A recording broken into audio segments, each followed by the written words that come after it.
যেই 5টা আমল করে ফিতনা থেকে বাঁচবেন, নবীজির সঙ্গে আল্লাহর জান্নাতে একসঙ্গে থাকবেন। জোরে কোন আল্লাহু আকবার। রাজি আছেন? আমি কোনোদিন রাসূলকে দেখি নাই, আপনারাও দেখেন নাই, তবে সৌভাগ্যবান এমন অনেক ব্যক্তি আছে নবীজিকে স্বপ্ন দেখেছেন। স্বপ্নে যারা দেখছেন নবীজিরে, এরাও সৌভাগ্যবান। রাসূল বলছে, মান রাআনি ফিল মানাম ফাকাদ রাআনি ফিল ইয়াকযা ফাইন্না আশ-শাইতান লা ইয়াতামাসসালু বি ওয়া ফি রিওয়ায়াতিন উখরা ফাইন্না আশ-শাইতান লা ইয়াতাশাব্বাহু বি। শয়তান আমার আকৃতি ধরতে পারে না। এজন্য নবীজিরে যারা স্বপ্ন দেখছেন তারাও কেমন যেন বাস্তবিক ভাবেই নবীজিকে দেখছেন। বড় সৌভাগ্যবান আপনারা। এই মাহফিল থেকে বলি, যারা বসছেন এই মাহফিলে, আল্লাহর রাস্তে 5টা আমল বাড়ি নিয়ে যাব ইনশাআল্লাহ। 1 নাম্বার আমল হলো আল্লাহর নবীর কথাগুলো মানবেন। আল্লাহর নবীর উপরে যারা ঈমান এনেছেন, নবীর সুন্নাহগুলো আঁকড়ে ধরবেন। নবীর সুন্নাহ যদি আপনি আমি আঁকড়ে ধরি, নবীর সঙ্গে যিনি জান্নাতি বানায় দিবেন তিনি কে? সব কাজে আপনি চেষ্টা করবেন নবী কিভাবে কাজটা করছে।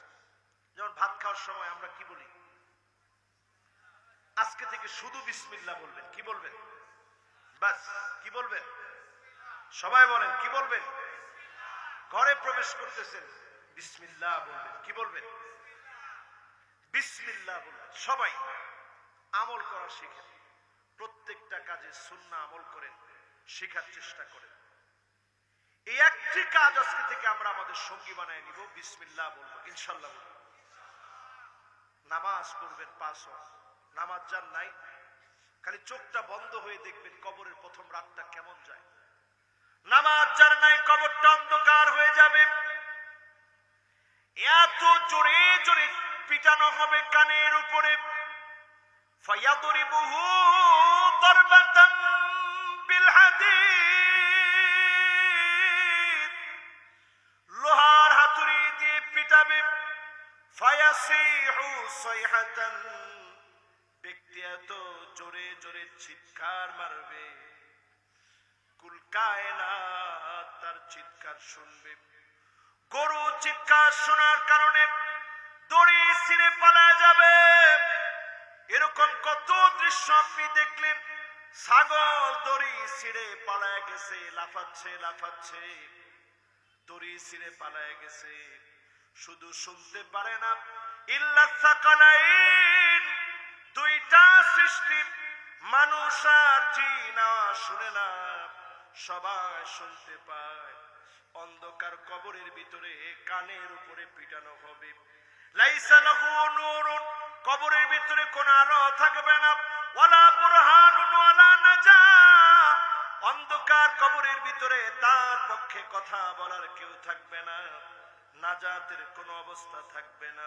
ওয়াকানা মাআ ফিরআউনা ওয়া হামানা ওয়া কারুনা ওয়া উবাই বিন খালাফ, ওই লোকটার জাহান্নাম হবে ফেরাউনের সাথে, কারুনের সাথে, হামানের সাথে, উবাই বিন খালাফের সঙ্গে।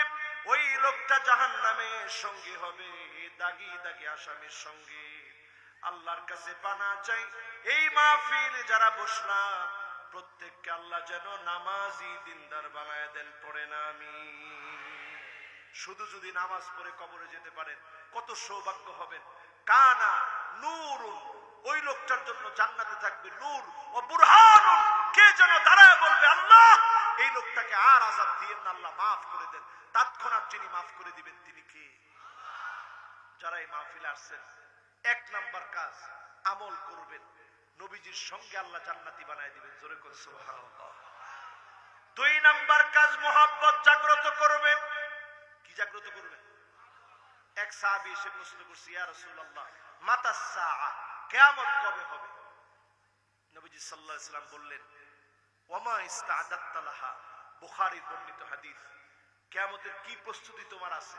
সাহাবী বলছে, ইয়া রাসূলুল্লাহ খুব প্রস্তুতি নিছি এমন না, অনেক নামাজ, অনেক জিকির, অনেক ইবাদত বندگی করছি এমন না, শুধুমাত্র আমার প্রস্তুতি এই যে আমি ইন্নী উহিব্বুল্লাহ ওয়ার রাসূল, আল্লাহ এবং তার রাসূলকে আমি বড় ভালোবাসি। জোরে করে সুবহানাল্লাহ। এটাই আমার প্রস্তুতি, আর তেমন কোনো প্রস্তুতি নেই। নবীজি বলছেন আনতা মাআ মান আহবাবতা, যদি নবীজিকে তুমি ভালোবাসো নবীজির সঙ্গে তুমি থাকবা। জোরে করে আল্লাহু আকবার। আমরা নবীজির ভালোবাসতে রাজি আছি তো ইনশাআল্লাহ। এটা 2 নাম্বার। এবার 3 নাম্বার। আমার ভাইরা, নবী আলাইহিস সালাতু ওয়াস সালাম হাদিস শরীফের ভিতরে একজন সাহাবীর ঘটনা বলে আমাদের অবাক করে দিয়েছে। মাত্র 11 বছর বয়স, সাহাবীর বয়স মাত্র 11 বছর। কত বছর? নাম রবিআহ, পুরা নাম হচ্ছে রবিআ ইবনে কাব আল আসলামী, এটা পুরা নাম। এই সাহাবী রিদওয়ানুল্লাহি আলাইহিম আজমাইন, অবাক এক সাহাবী, ঘর নাই, বাড়ি নাই, আহলে সুফার অধিবাসী, কিছুই নাই ওনার। সেই সাহাবী সবসময় নবীজির দরজার সামনে শুয়ে থাকতেন। যারা গেছেন রিয়াদুল জান্নাতে দেখছেন, নবীজি যেই জায়গা দিয়ে আসতো, সাহেব সব গেছেন না? গেছে, মাশাআল্লাহ, 3 বার গেছে। আল্লাহ ওনাকে কবুল মঞ্জুর করুক, পড়েন আমিন। ওই জায়গাটায় সাহাবী শুয়ে থাকতেন। উদ্দেশ্য ছিল যে রাসূল আসলেই খিদমতের জন্য আমি যেন প্রথম দাঁড়াইতে পারি। আল্লাহর নবী আসলেন, ওজোর পানি বীরে গাছ থেকে নিয়ে আসলেন। 4-4.5 কিলোমিটার দূর থেকে ওজোর পানি নিয়ে এসে আগায় দিলেন। নবী ওজুটা করেন। মাত্র 11 বছর বয়সের একজন সাহাবী। আল্লাহর নবী আদর করে বললেন, আমার কাছে কিছু একটা চাও, চাইলেই তোমাকে আজকে আমি দিব। যেই সাহাবীর মা নাই, বাপ নাই, এতিম মানুষ, ঘরের মধ্যে কোনো খাবার নাই, মসজিদে ঘুমায়, পাইলে খায়, না পাইলে উপাস থাকে। যে সাহাবী, ক্ষুধার যন্ত্রণায় কষ্ট করা লাগে দিনের পর দিন। আল্লাহর নবী বললেন কিছু একটা চাও। সাহাবী কোনো কিছু চাইলেন না। সাহাবী বললেন, ওগো নবীজি, আর কিছু চাই না, মুরাফাকাতুকা ফিল জান্নাত, আল্লাহর জান্নাতে একসঙ্গে আপনার সঙ্গে থাকবো, এমন একটা দোয়া করেন, অন্য কোনো কিছু আমার লাগবে না। জোরে বলেন আল্লাহু আকবার। নবী শুধু দোয়া করেন, আপনার সঙ্গে জান্নাতে একসাথে থাকতে চাই। সুবহানাল্লাহ। রাসূল বললেন ঠিক আছে, এইটা না হয় দোয়া করব, এখন কিছু একটা নগদ চাও।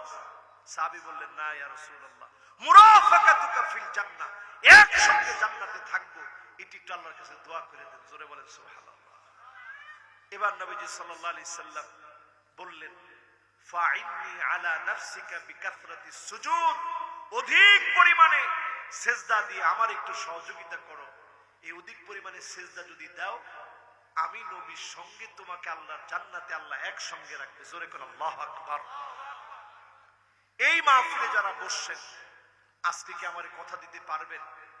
আমরা এশার নামাজ পড়ার পরে 10টা 10:30 বাজায় ঘুমাই, এরকম নামাজির সংখ্যা এখন কম না, অনেক বেশি। সবার মোবাইল আছে, অনেক রাত করে ফেলি।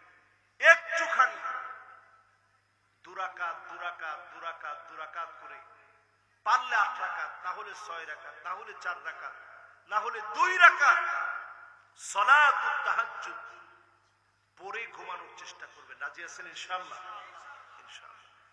আপনাদের কাছে আরেকটি আরজি, সেজদার জায়গা নির্মাণের জন্য, এই সেজদার জায়গা যারা নির্মাণ করবে, কামাফহাসি কিতাতিন, হতে পারে আপনার টাকাটা খুব বড় হবে না, একটা কবুতরের বাসা বানাতে যে পরিমাণ লাগবে এই পরিমাণ কিছু একটা আপনি দিলেন। কবুতরের বাসা বানাইতে কত লাগে? চেয়ারম্যান সাহেব যদি ওনার বাড়িতে একটা কবুতরের বাসা বানায়, তাহলে এটা 10,000 টাকা খরচ করে বানাবে, অথবা আরেকটু বেশি। সাধারণ একজন মানুষ যদি বানায়, সে চিন্তা করবে আমি 10,000 টাকা তো কবুতরের বাসার পিছনে দেওয়া দরকার নাই, 2,000 টাকা দিয়ে বানাই। সাধ্য অনুযায়ী এক একজন এক এক রকম বানাবে। রাসূল বলছেন কামাফহাসি কিতাতিন, একটা কবুতরের বাসা বানাতেও যতটুকু লাগে এতটুকুনও কেউ যদি আল্লাহর ঘর নির্মাণের জন্য দেয়, বানাল্লাহু লাহু বাইতান ফিল জান্নাহ, আল্লাহর জান্নাতে আল্লাহ পাক তার জন্য বাড়ি বানায় দিবেন। জোরে বলেন সুবহানাল্লাহ। 4 নাম্বার, ইয়তীমের পাশে থাকবেন। রাসূল বলছেন আনা ওয়া হুয়া, যে ইয়তীমের পাশে থাকবে, আমি আর নবী আল্লাহর জান্নাতে একসঙ্গে নবীজিকে নিয়ে আল্লাহর জান্নাতে এতিমের অভিভাবক আর নবীজি একসঙ্গে জান্নাতে থাকবে। জোরে কোন সুবহানাল্লাহ। আর পঞ্চম নম্বরে শেষ কথা, আপনার মেয়ে আছে দুইজন, রাসূল বলছে মান কানা লাহু উখতান আও বিনতান, দুইটা মেয়ে অথবা দুইটা বোন যদি কারো থাকে, দুইটা মেয়ে অথবা দুইটা বোন। আরেক riwayat-এর মধ্যে আছে তিনটা মেয়ে যদি থাকে। সাহাবায়ে কেরাম প্রশ্ন করলেন যদি এক মেয়ে থাকে, এক মেয়ে থাকলেও যদি মানুষের মতো মানুষ বানান, রাসূল বলছে আনা ওয়া হুয়া, আমি আর সে এরকম পাশাপাশি থাকবো। সাব্বাবা আর উস্তা, এই দুইটা আঙ্গুল যেমন কাছাকাছি, এরকম কাছাকাছি আল্লাহর জান্নাতের মেহমান আল্লাহ বানায় দিবে। পড়েন আল্লাহুম্মা আমিন।